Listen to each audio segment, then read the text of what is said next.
سب جانتے ہیں کہ گالی سے کسی کا کچھ نہیں بگڑتا، البتہ غصہ ضرور آتا ہے اور غصے میں کوئی کچھ بھی کر سکتا ہے۔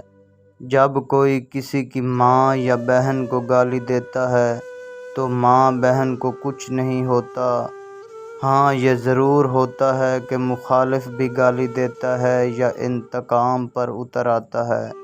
اس لیے بزرگ کہتے تھے کہ جب آپ کسی کی ماں بہن کو گالی دیتے ہیں تو گویا اپنی ماں بہن کو گالی دیتے ہیں، کیونکہ گالی کھانے والا اور کچھ نہیں کرے گا، جواباً گالی ضرور دے گا، اور اس کا مطلب یہ ہوا کہ گالی دینے والے نے عملاً اپنی ماں بہن کو خود گالی دی یا دلوائی۔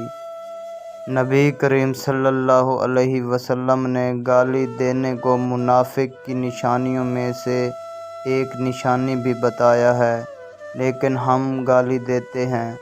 قرآن پاک کافروں کے خداؤں کو بھی گالی دینے سے روکتا ہے اور ہم مسلمانوں کو بھی گالی دینا نہیں چھوڑتے۔